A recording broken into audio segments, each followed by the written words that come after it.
Depois, na sequência, o pastor Fidelis vai estar orando e vamos para a palavra do Senhor.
Maravilha.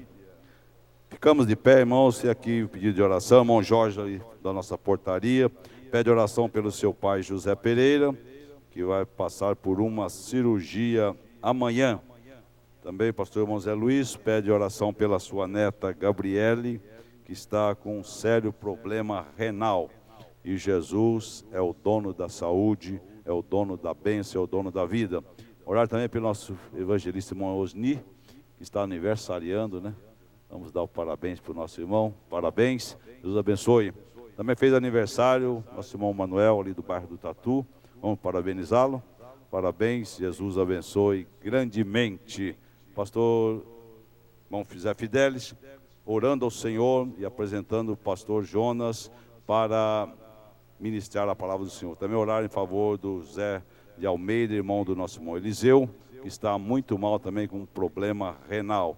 E o Senhor Jesus é o dono da vida, é o dono da saúde. Quantos mais precisam de oração, pedimos também eu por mim e minha casa. Oremos. Soberano e eterno Deus e Pai, em nome de Jesus Cristo, teu santo Filho, estamos neste momento, ó Pai, apresentando esses pedidos de oração na tua mão, Senhor, confiante em ti, ó Deus, que és o Deus da providência, o Deus da cura, o Deus que pode resolver todos os problemas, sejam eles quais forem, Senhor. Entregamos todos nas tuas mãos, ó Pai. E agora, ó Deus, entregamos também o teu servo, irmão Jonas, nas tuas mãos, que vai neste momento entregar a tua palavra. Estende as tuas mãos sobre o teu filho. Abençoa, meu Deus, de uma maneira rica e poderosa. Pedimos a bênção de Deus sobre a sua mensagem nesta noite. É o que nós te pedimos, ó Pai, em o nome de Jesus. Amém. Saúdo aos irmãos com a paz do Senhor. Meus amados, estou feliz por estarmos aqui juntos para exaltarmos o nome do Senhor e também aprendermos no seu santo templo. Agradeço a Deus por esta oportunidade e também pelo convite do nosso pastor Jurandir Bernardes, nosso vice-presidente, pela oportunidade que nos concede estarmos aqui, meditando na inerrante palavra do Senhor, que é o nosso alimento, enquanto estamos jornadeando por esta terra, enquanto aguardamos a volta de nosso Senhor Jesus Cristo. Eu quero convidar os irmãos para abrirem as vossas Bíblias no livro do profeta Oséias, no capítulo de número 2 e o verso de número 15. Profeta Oséias é um dos profetas menores, profetizou no final do reino do norte de Israel, foi o homem que Deus levantou com o objetivo de ser a válvula de escape para que Israel não fosse destruído pelos assírios. Porém, Israel não deu ouvido e foi levado cativo logo após o ministério desse grande homem de Deus que foi o profeta Oséias. Capítulo 2, verso 15, diz assim: E lhe darei as suas vinhas dali e o vale de Acor por porta de esperança. E ali cantará, como nos dias da sua mocidade, e como nos dias em que subiu da terra do Egito. Vou repetir a leitura, para ficar bem gravada. E lhe darei as suas vinhas dali, e o vale de Acor por porta de esperança. E ali cantará, como nos dias da sua mocidade, e como no dia em que subiu da terra do Egito. Amém. Poderia sentar. Meus amados, talvez esse texto não seja assim muito conhecido, uma boa parte aí da igreja, mas é parte da palavra de Deus, foi proferida pelo profeta Oséias, e é uma palavra que ele recebeu por inspiração de Deus. E nós queremos chamar a atenção dos irmãos para este texto, para uma frase desse texto, e eu quero também convidar os irmãos, porque eu quero meditar aqui com os irmãos debaixo do seguinte tema: destruindo as marcas que o tempo deixou. Esse seria o tema que eu escolhi para essa meditação: destruindo as marcas que o tempo deixou. Nós lemos aqui o verso 15, mas eu quero fazer uso da frase na parte B do versículo, que diz assim: e o vale de Acor por porta de esperança. Apenas esta parte do versículo. Na verdade, meus amados, o vale de Acor, ele surgiu num momento melancólico, triste e, podemos dizer, desastroso da história de Israel. Pois, quando Israel chegou na terra da Palestina, na época da conquista, sob a liderança de Josué, a primeira cidade que foi derrotada pelos israelitas foi a fortificada cidade de Jericó. Era uma cidade muito forte, mas Deus era com seu povo, e os muros daquela cidade, eles desceram chão adentro, e o povo de Israel obteve uma vitória esmagadora sobre a cidade de Jericó. Depois desta vitória, que foi uma grande vitória, a segunda cidade que Israel teria que vencer era a cidade de Ai. A cidade de Ai era uma pequena cidade, e Josué mandou alguns espias para espiar a pequena cidade de Ai, e eles voltaram com o seguinte relatório: lá o povo é pequeno, a cidade é uma cidade pequena, manda aí uns 2 ou 3 mil soldados e está resolvido o problema. Só que Josué mandou os 2 ou 3 mil soldados, mas eles voltaram derrotados. E quando houve essa derrota de Israel, que tinha vencido a maior cidade, agora estava sendo derrotado pela menor, isso causou um impacto muito grande em toda a nação israelita. E a Bíblia diz que Josué se pôs a orar para que Deus falasse, para que Deus revelasse o que estava acontecendo. E o Senhor revelou a Josué que havia pecado no meio do povo. E a Bíblia diz que Josué então passou tribo por tribo, clã por clã, homem por homem, até que chegou a um homem chamado Acã. E quando ele chegou a Acã, Acã confessou que havia cometido um pecado. Por ocasião da vitória sobre Jericó, fora dito a todos os soldados que não tomassem daquela cidade nada, pois tudo estava amaldiçoado. E o ouro que lá encontrassem seria para o templo e não podia ser tomado. Mas Acã confessa que viu uma capa babilônica e uma cunha de ouro, e ele cobiçou, tomou aqueles objetos e levou para a sua tenda e os escondeu. E depois que ele confessa o pecado, diz a Bíblia que Josué chama lá os anciãos E Acã foi condenado ao apedrejamento.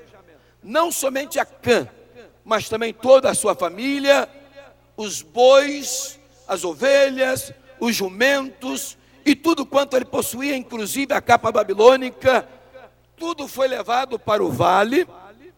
E lá naquele vale, Israel apedrejou Acã, e após o apedrejamento, fizeram um montão de pedra.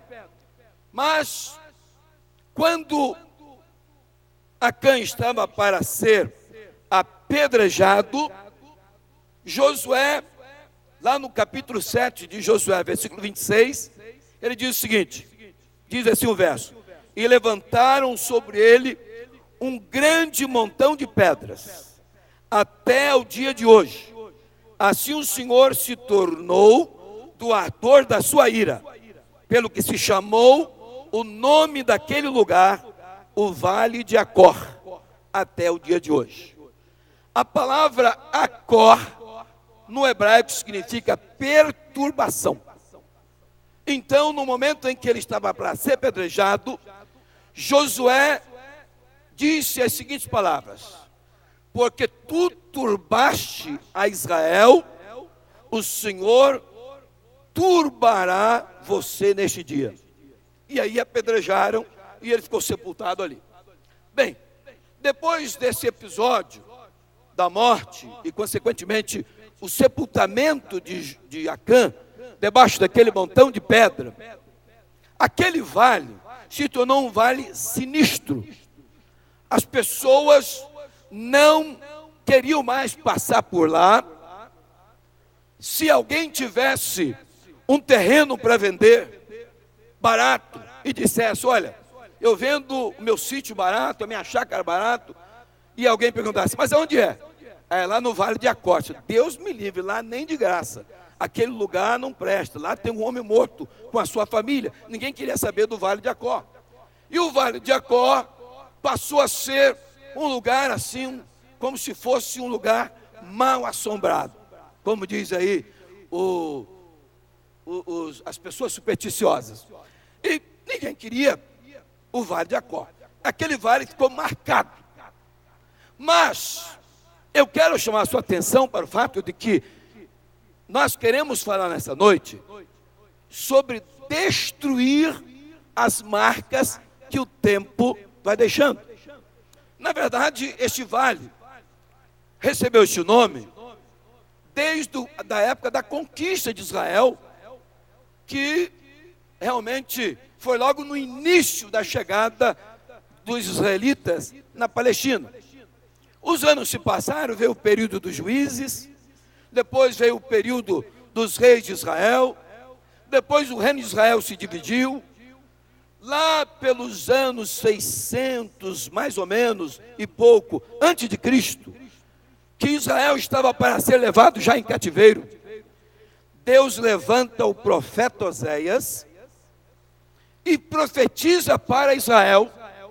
E aqui no texto que nós acabamos de ler, ele diz: olha, e o vale, eu darei o Vale de Acor por porta de esperança.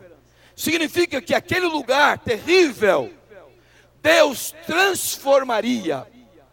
O Senhor faria aquele vale um lugar de vinhas, um lugar de plantações, um lugar vivo de colheita, um lugar agradável e desejável. Porque até então era um lugar desprezível, em função do seu histórico, do seu passado e da marca que havia ficado naquele vale. E meus amados, nós sabemos que Eclesiastes capítulo 7 e o versículo 29 diz que Deus fez ao homem reto, ou seja, justo, puro, sem pecado. Mas a Bíblia diz que os homens buscaram muitas invenções.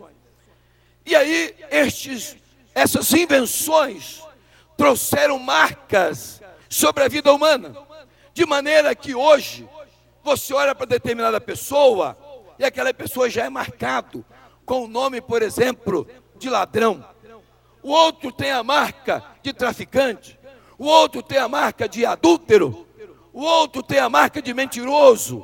Tudo isto são marcas tempo se encarregou de carimbar alguns dos personagens, inclusive nossos contemporâneos.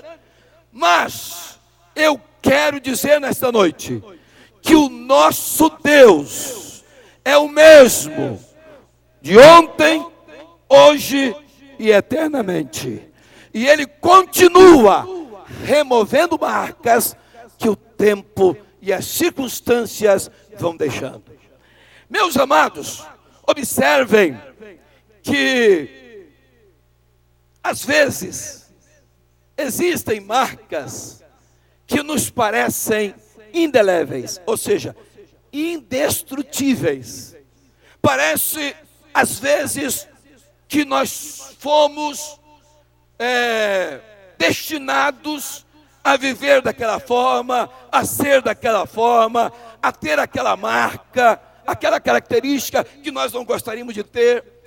Alguns chegam até a pensar que foi o destino que Deus traçou para ele, por isso ele é daquele jeito, ela é daquele jeito. Mas isso não existe. Na verdade, a marca que muitas das vezes nós, homens, não gostaríamos de ter, ela é resultado do pecado. Ela é consequência de uma desobediência. Mas existem outras marcas que também é resultado do pecado, mas não de pecado praticado, do pecado original, do pecado herdado de Adão. Por exemplo, os anos se passam e quantos de nós precisamos ir ao médico? E quando chegamos lá no consultório, o médico pede um exame de sangue. Quando voltamos com o resultado do exame, o médico dá uma olhada e diz assim: olha, lamento dizer para o senhor ou para a senhora que o senhor ou a senhora é diabético. E essa doença não tem cura. Mas o senhor poderá ter uma vida saudável, se for criterioso no que eu vou recomendar. Mas ele termina dizendo assim: olha, o senhor ou a senhora terá que aprender a conviver com a diabetes, porque não tem cura. E a pessoa sai do consultório consciente de que agora ele está carimbado pelo médico, pelo exame que foi feito, ele agora é diabético, então carimbou. Ele sai com esta marca do consultório. Quando chega em casa, ele vai dar notícia para a família: só, tem que mudar aí agora o meu hábito, porque agora eu sou diabético, eu tenho diabetes. E começa a se conscientizar que ele tem que viver com aquilo o resto da vida. Bem, se a pessoa se conscientiza de que ele tem essa marca, que ele tem esse problema, e que tem que conviver com ela o resto da vida, ele nunca será curado. Primeiro, porque ele nunca vai orar para Jesus lhe curar da diabetes. Mas se ele pensar ao contrário, rejeitar e buscar o Senhor, Deus pode destruir aquela marca. Quantos que não foram já curados de doenças muito mais graves do que um diabetes? Assim é hipertensão arterial, qualquer outra doença. Jesus é especialista em qualquer tipo de doença. Não é porque o médico diz que nós temos que conviver com a doença o resto da vida que nós vamos ter que conviver. Porque nós temos um médico por excelência, cujo nome é Jesus de Nazaré. Então é preciso entender que nós temos alguém que pode remover qualquer carimbo que o mundo queira nos carimbar. Existem pessoas que trazem nos recônditos da sua alma marcas indeléveis, e que ele é uma questão tão íntima que nem para os mais íntimos ele jamais revelou. E ele não se abre com ninguém, e muitas das vezes nem com Deus. E esta pessoa muitas das vezes traz um trauma por uma decepção sofrida, ele carrega uma mágoa, algo mal resolvido, problema que não teve solução, e aquele problema vai lhe acarretando outras marcas, que são as doenças chamadas psicossomáticas.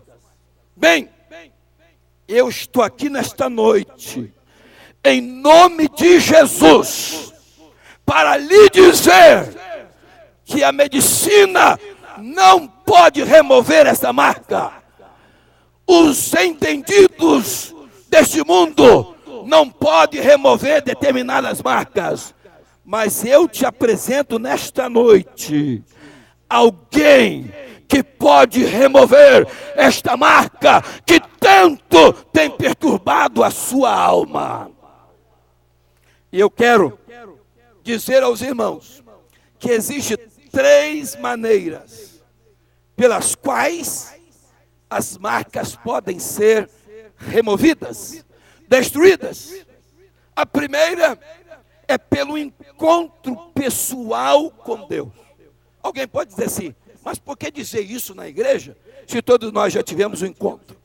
É bem possível que tenha membro da igreja que ainda não teve um encontro pessoal com Deus. E o encontro pessoal com Deus, ele é capaz de remover marcas. Eu já ouvi inúmeros testemunhos de pessoas que dizerem assim, olha, eu sofri demais com problema, até no dia que eu aceitei Jesus como Salvador. Porque no dia que eu aceitei Jesus como Salvador, eu já saí da igreja curado. Quem já ouviu testemunho assim? Então significa dizer que o encontro real com Cristo pode remover marca. E eu dou exemplo bíblico. Por exemplo, Maria Madalena, Maria de Magdala. Esta mulher, diz a Bíblia, tinha 7 demônios. Não imagine que uma pessoa tem um demônio, já é uma perturbação. Ela tinha 7. E essa mulher, com certeza, era um vale de Acor. Era um poço de perturbação.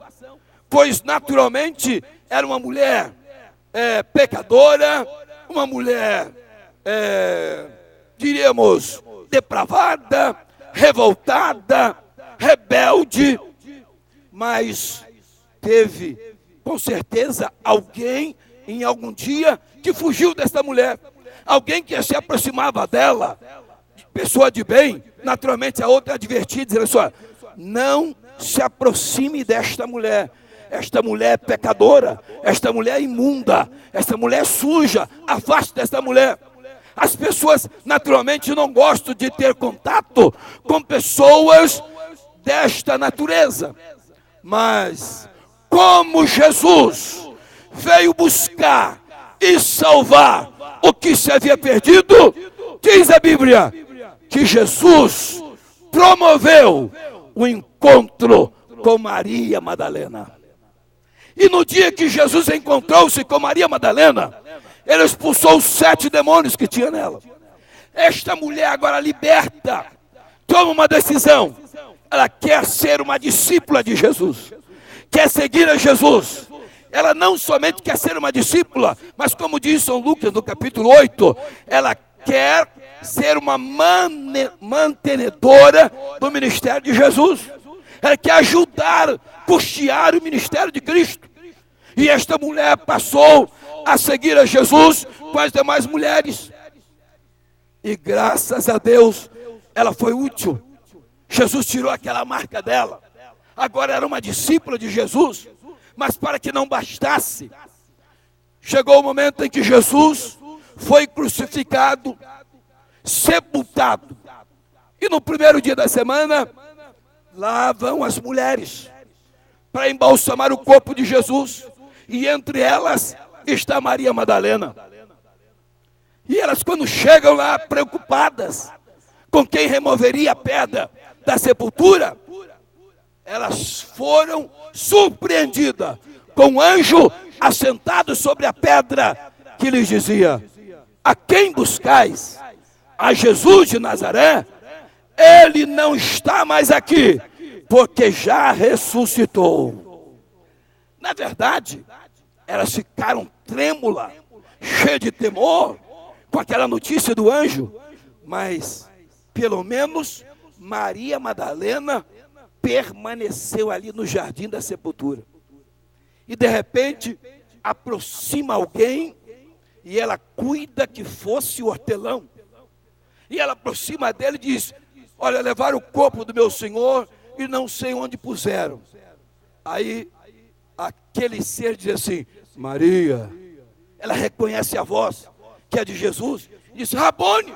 Ele disse: não me toque, porque ainda não subi para meu Pai e vosso Pai, meu Deus e vosso Deus. Mas vá e diga aos discípulos que vão para Galileia e lá me encontrarão. Olha aí, esta mulher saiu dali, sendo ela a primeira pessoa a conter a mensagem alvissareira de boas novas da ressurreição de Jesus Cristo. Aquela mulher que era um vale de Acor, uma perturbação na sua vida, mas o Senhor removeu aquela marca, fez dela um instrumento, e ela passou a ser a primeira pessoa a pregar a mensagem da ressurreição de nosso Senhor Jesus Cristo. Meus amados, eu quero te dizer, não desanime, seja qual for a marca que quiseram imprimir na sua vida, Jesus continua assentado no trono, e Ele é o mesmo, ontem, hoje e será eternamente. Nesta noite, Ele pode mudar a sua história. Meus amados, eu me lembro de outro homem que também teve um encontro com Jesus. O nome deste homem, a Bíblia não diz, mas a Bíblia diz que ele era de Gadara, o gadareno. Este homem, imagine, ele morava no sepulcro, cemitério, andava nu pelas ruas, barbudo, cabeludo, as cadeias não podiam prendê-lo, de uma força sobrenatural. Este homem tinha cerca de 6.000 demônios. Ora, se ter um demônio é um problema, imagine 6.000. Este homem, ninguém queria saber de encontrar com este homem. Quem que quer encontrar com um homem dessa natureza?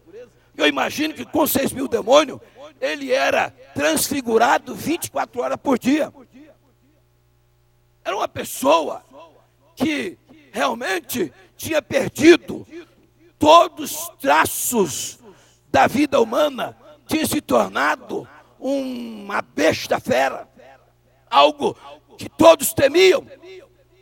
Mas Jesus, durante o seu ministério, atravessou o mar da Galileia e se dirigiu para a região de Decápolis, onde tinha a pequena cidade de Gadara. E lá ele tinha um encontro marcado com este homem. E Jesus expulsa todos aqueles demônios que pedem para não ser lançado no abismo, mas pedem para entrar numa manada de porcos. E Jesus permite, e o homem é liberto.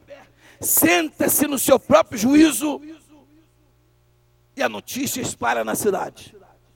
Naturalmente alguém disse: venha ver um tal de Jesus que chegou aí e controlou o gadareno, aquele que mora no sepulcro, no cemitério. E quando a notícia se espalhou, as autoridades de Gadara reuniram-se e disseram: temos que expulsar esse Jesus daqui da nossa cidade. Esse Jesus não pode permanecer aqui, porque nós não podíamos com esse homem. Imagine, esse Jesus chega e controla ele. Esse Jesus é muito mais poderoso do que ele, e nós não vamos poder com esse tal de Jesus. Vamos expulsá-lo. Aí chegaram para Jesus e disseram: olha, Senhor, retira-se dos nossos termos. E Jesus imediatamente foi se retirando, entrar no barco para ir embora. Mas aí o homem que tinha sido liberto veio atrás de Jesus, naturalmente dizendo assim: Senhor, eu quero ir com o Senhor, eu quero ser um discípulo teu. Permita eu ir com o Senhor. Eu nunca encontrei, a Bíblia não diz isso, eu estou aqui imaginando, que ele disse o seguinte: eu nunca encontrei um homem como o Senhor.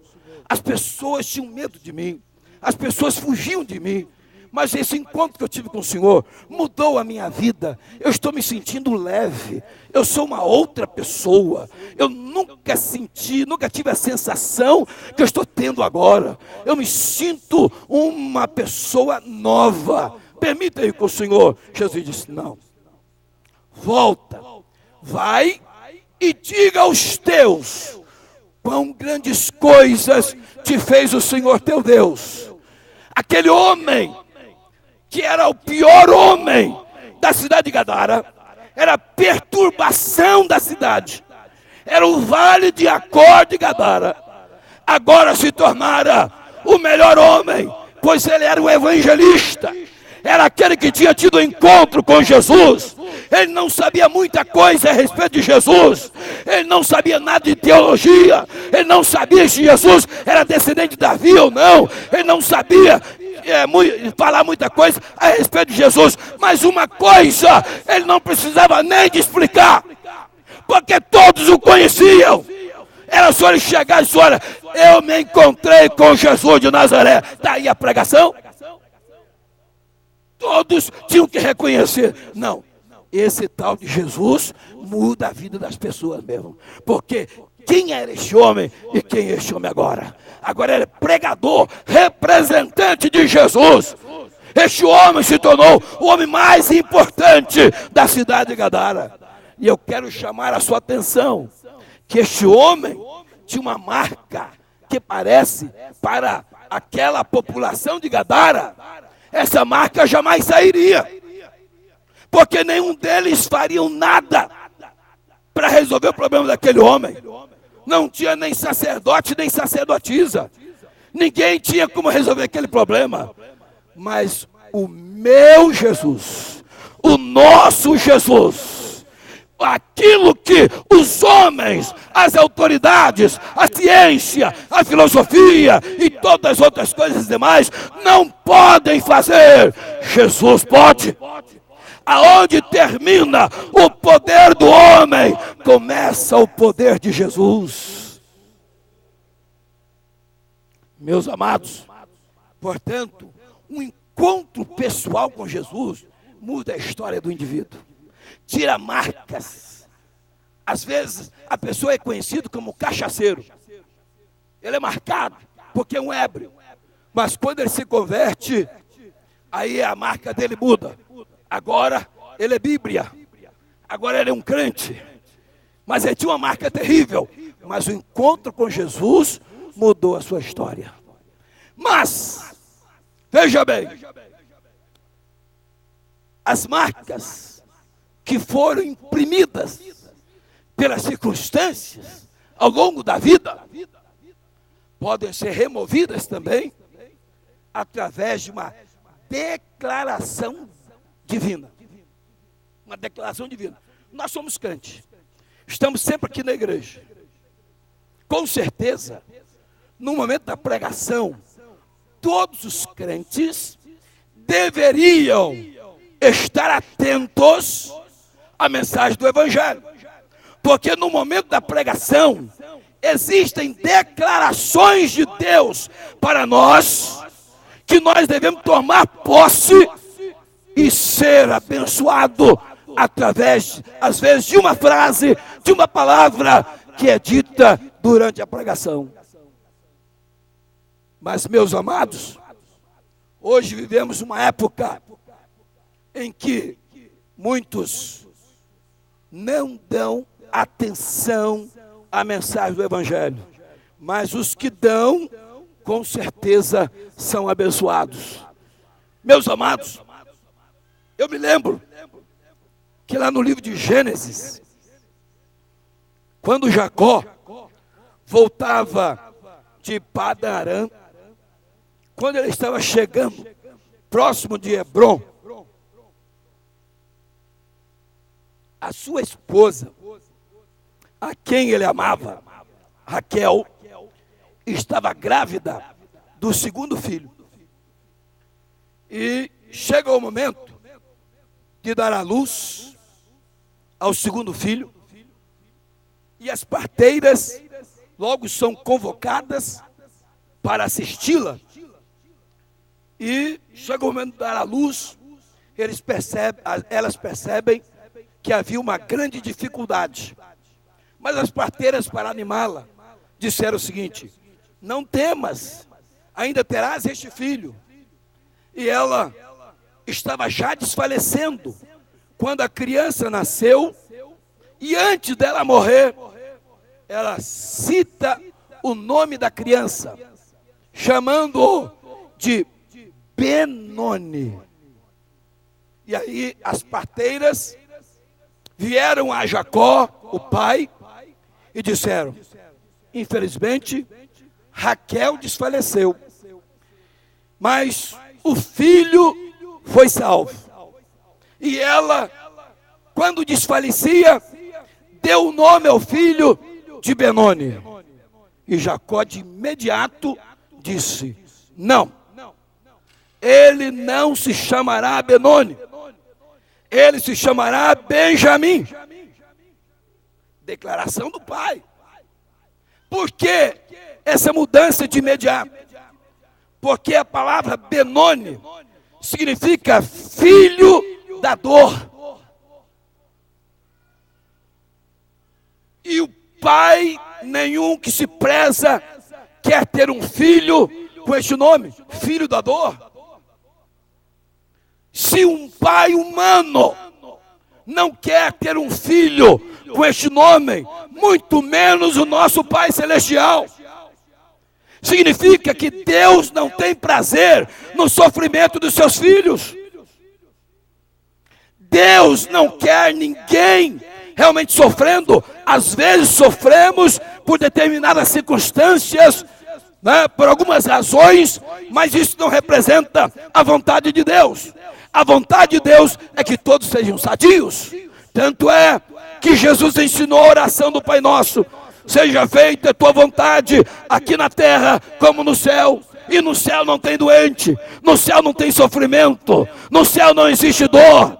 Então Deus quer que nós oremos para que aconteça aqui o que acontece lá no céu. Então Deus não tem prazer no sofrimento de ninguém. E porque Ele não queria um filho com este nome, Ele muda para Benjamim, que significa filho da minha destra. Ou seja, filho da minha mão direita. E eu quero te dizer que você é filho da mão direita de Deus.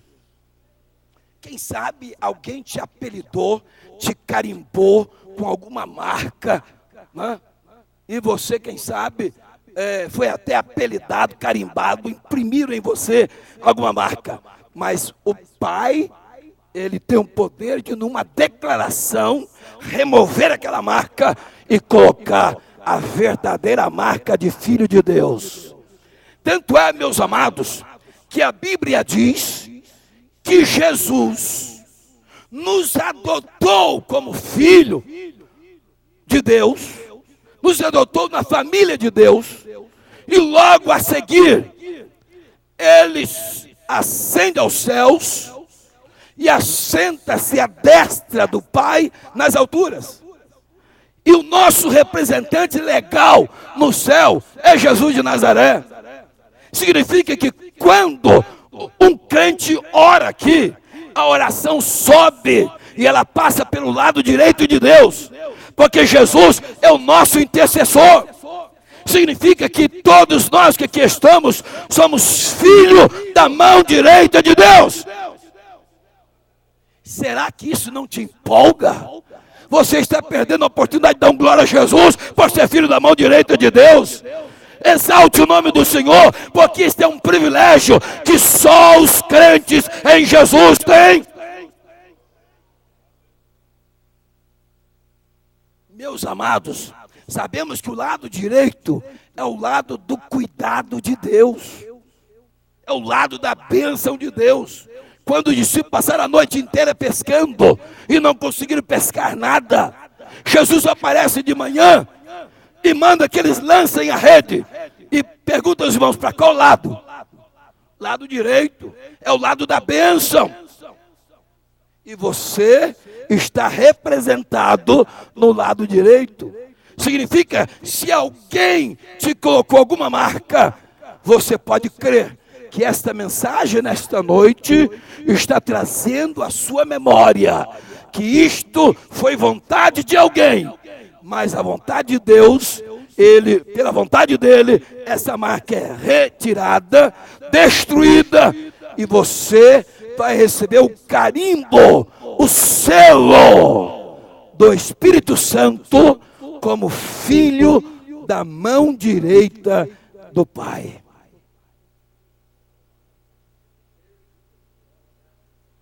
Oh, meu amado, quantas pessoas, às vezes, não relatam, por vergonha, até porque sentem que não adianta relatar nada daquilo, porque seriam renovar o sofrimento, não é verdade? E acabam alimentando uma situação que ele não gostaria de sustentar, mas ele acaba sustentando. Mas uma coisa eu te digo esta noite: a Bíblia, a pregação do Evangelho, a palavra de Deus é viva e eficaz. E é qual espada de dois gumes que penetra até a divisão da alma e do espírito, juntas e medulas, e é apta para discernir os pensamentos e as intenções do coração.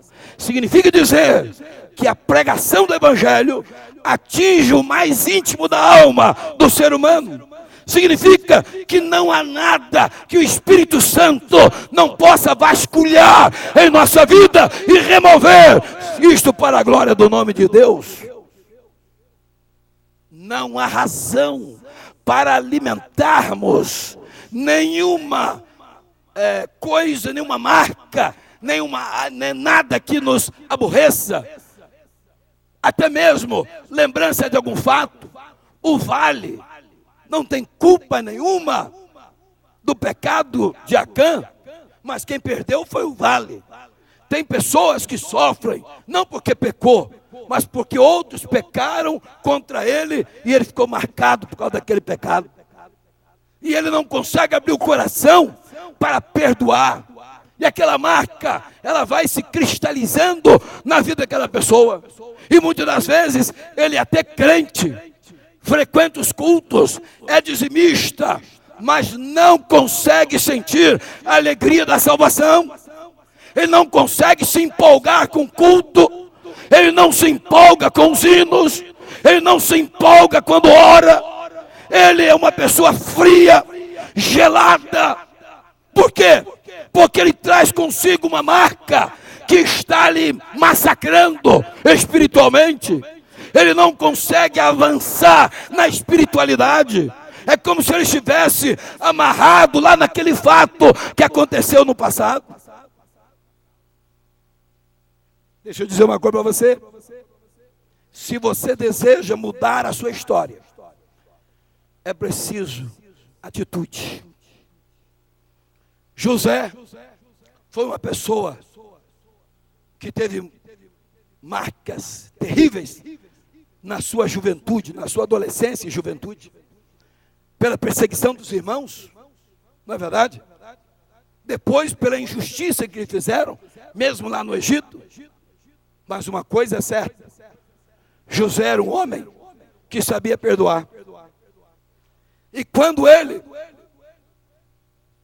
se torna governador do Egito, a Bíblia diz que Faraó lhe deu a filha do sacerdote como esposa. E ele casa-se com ela e ela se engravida. E eu imagino alguém chegando para ele dizendo assim: José, quando o seu filho nascer, qual vai ser o nome que você vai dar para ele? Aí José disse: olha, se for homem, vai se chamar Manassés. E alguém pergunta: mas por quê? esse nome? Ele disse, porque este nome significa esquecendo. Deus me fez esquecer de todos os trabalhos da casa do meu pai. Muito bem. O filho nasceu, recebeu o nome, esquecendo. Todas as vezes que o José tinha que chamar o filho, dizia, esquecendo, vem cá, esquecendo, vai lá, esquecendo. Quer dizer, na verdade, o que ele não podia lembrar é do sofrimento do passado. Ele não queria guardar trauma na sua vida. Ele queria ser uma pessoa livre desses sentimentos melancólicos que aprisionam as pessoas. Então ele pôs o nome do filho de esquecendo. Mas um tempo depois a mulher engravida de novo. Aí vem a mesma pergunta. Como é que se chamará o seu segundo filho? Se for homem, vai se chamar Efraim. Mas por que este nome? Porque Efraim significa crescendo. Deus me fez crescer em terra estrangeira. Aleluia. Quando eu tinha que chamar o segundo filho, ele disse assim, crescendo. Quando ele chamava o primeiro, esquecendo, esquecendo, crescendo, crescendo, esquecendo. É assim que nós vamos crescer, esquecendo e crescendo, crescendo e esquecendo. Se você não esquecer do seu passado, você não avança para frente. Tem muitas pessoas que a vida dele está presa alguns anos atrás. Se você pergunta para ele qual foi a sua maior experiência com Deus, ele vai dizer que isso aconteceu há 20, 30 anos atrás. Porque a vida dele parou também há 20 ou 30 anos atrás. É preciso esquecer daquela pessoa que lhe deu um prejuízo. É preciso esquecer daquilo que a pessoa fez, lhe ferindo, lhe causando uma dor. É preciso abrir o coração, ainda que essa pessoa não peça perdão, mas abra o teu coração e perdoe, porque o perdão traz cura. O perdão vai te trazer saúde física e espiritual. Meus queridos, vivemos uma época em que percebemos nitidamente algumas pessoas enfermadas, com ressentimentos visíveis. Essas pessoas são sofredoras. Ela carrega dentro de si um carrasco. Alguém que ela não gostaria de ver e muito menos de lembrar. Mas isso não é a vida cristã. A vida cristã, ela é vivida com a prática do perdão, do amor, até mesmo aos nossos inimigos.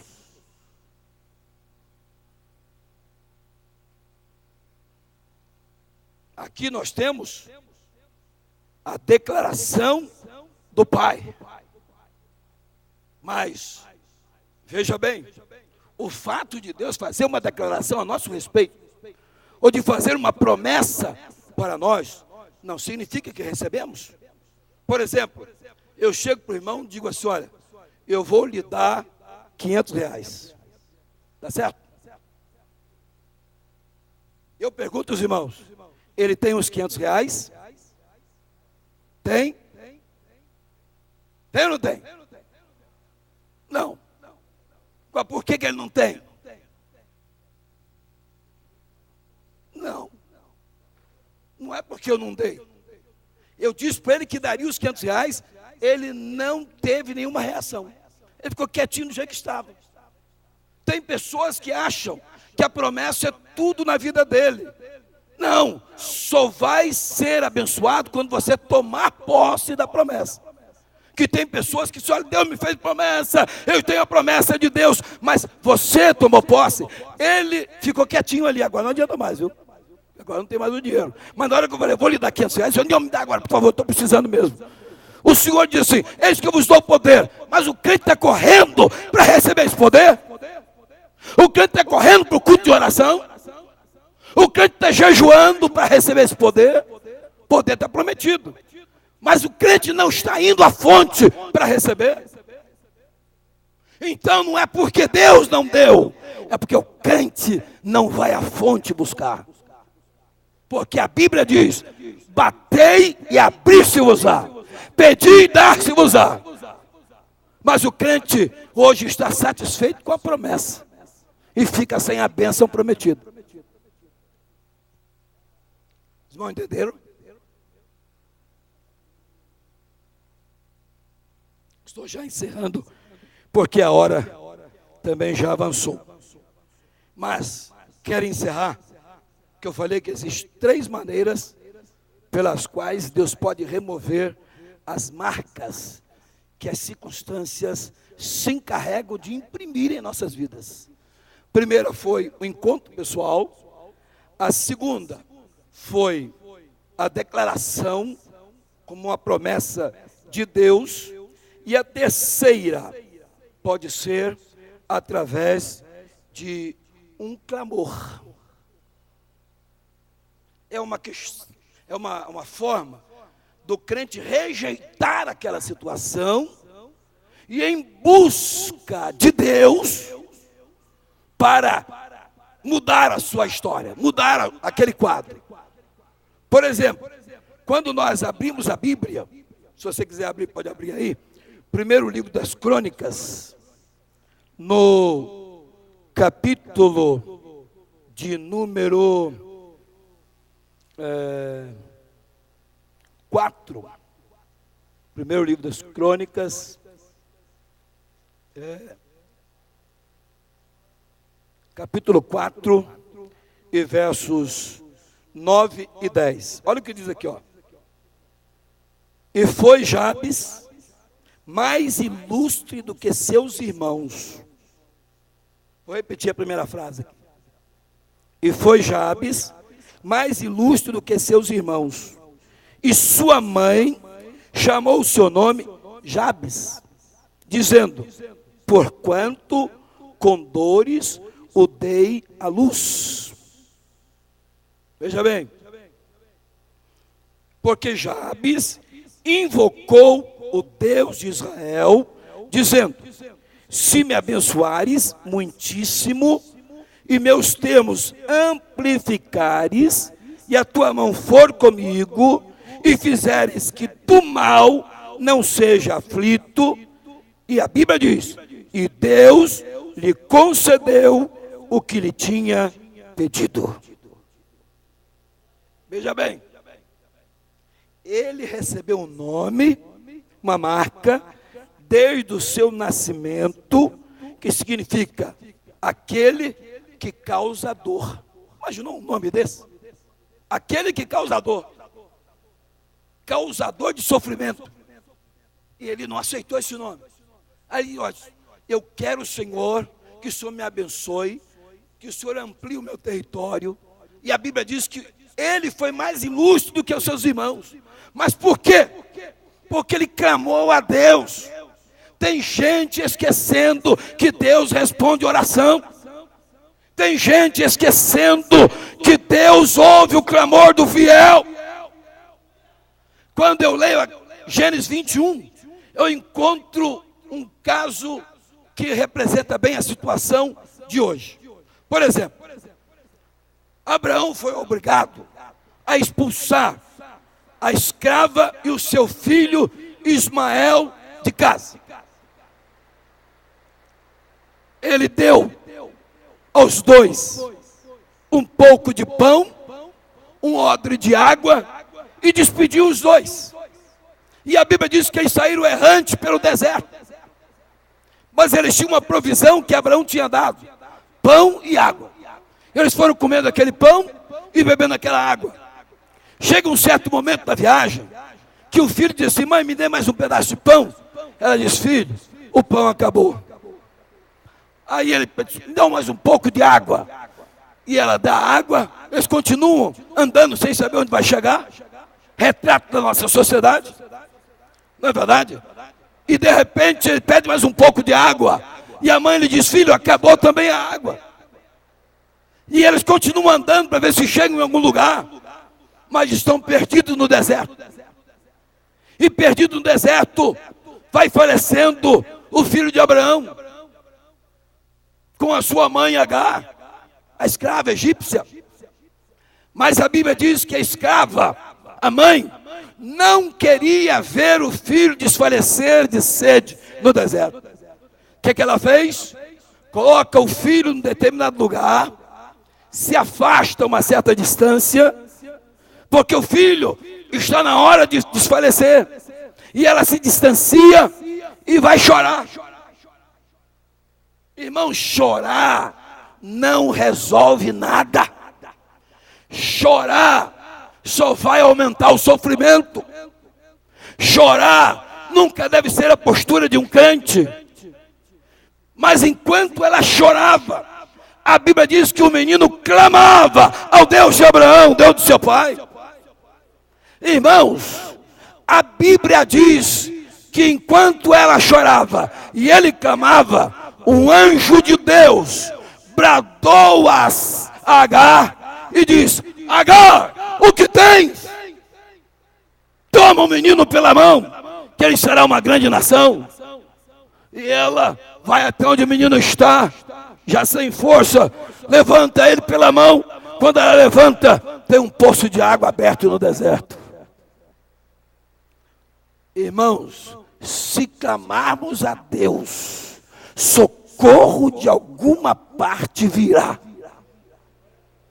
E se aqueles a quem o Senhor falar para te socorrer negligenciar, Deus pode criar algo novo diante de você, porque Deus é Deus. Agora é preciso que clamemos ao Senhor. Às vezes, eu observo pessoas desesperadas, crente, que foi acometido uma doença. E é claro que é para desesperar, ninguém quer ficar doente. Mas, irmãos, às vezes a pessoa esquece que Jesus cura. Jesus cura. Jesus cura qualquer enfermidade. Irmãos, deixa eu contar um caso que aconteceu comigo para me encerrar. Eu estava num culto algum tempo atrás, e chegou um irmão no início do culto e disse assim: pastor, aquele rapaz está lá atrás, encontrei com ele no trem, isso foi lá no Rio de Janeiro, encontrei com ele no trem, e ele estava chorando. Eu me aproximei dele, falei de Jesus, e ele disse que estava condenado à morte, me relatou, mostrou o resultado de um exame positivo do vírus do HIV. Ele está desesperado. E eu disse para ele que Jesus lhe curava. E convidei para ele vir ao culto e ele veio. Eu gostaria que o senhor fizesse uma oração por ele. E eu falei assim: tudo bem, vamos deixar para o final do culto. Ele vai participar do culto, vai ouvir a mensagem, depois a gente ora. Aí o culto desenrolou, houve a pregação, foi feito o apelo e o rapaz aceitou Jesus, veio cá para frente. Aí quando eu estava na frente, eu fui orar. E na oração, eu pedi a Deus que tivesse misericórdia dele e tal, que transformasse aquela vida. Ele era homossexual e tinha sido acometido do vírus do HIV. E orei por ele. Quando eu terminei, falei amém. Tinha um jovem do meu lado. Deus usou aquele jovem em profecia para falar para aquele moço. E disse as seguintes palavras: homem, eu te tenho curado nesta noite, e grande é a obra que eu tenho na tua vida. Aí aquele rapaz, ainda ajoelhado, olhou assim para mim e disse assim: pastor, posso fazer outro exame para constatar a cura? Aí eu falei com ele assim: olha, tanto pode como deve. Aí ele levantou dali, feliz, com outro semblante. 15 dias depois, ele volta com o resultado do exame negativo. Não tem mais o vírus do HIV. Foi liberto, casou-se e hoje é membro da Assembleia de Deus de Austin, na Baixada Fluminense. Eu quero dizer para você que não há nada em que o clamor a Deus não resolva. Agora, se você clamando persistir marcas que você não gostaria, ou de não ter a solução, a Bíblia diz assim: põe a tua boca no pó. Talvez assim haja esperança. Irmãos, boca no pó, irmãos. Se humilhe diante de Deus. Jejum e oração.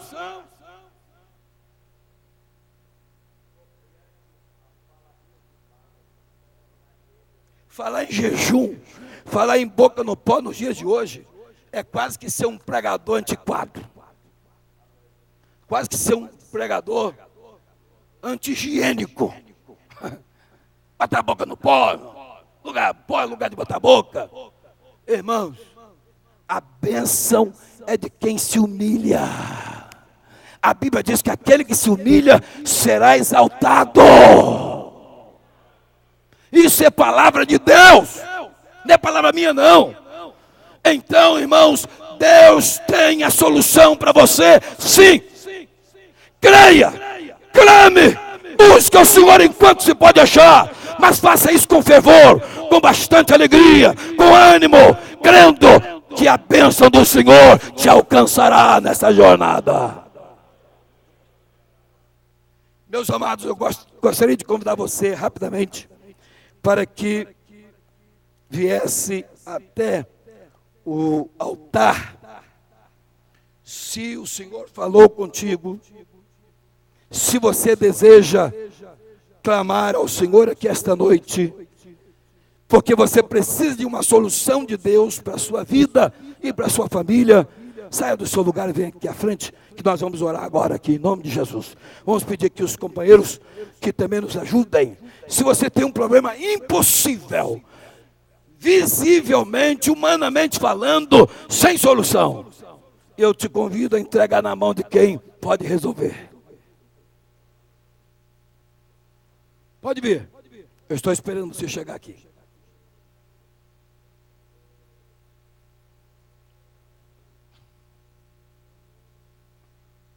Jesus, irmãos, continua com a mão estendida.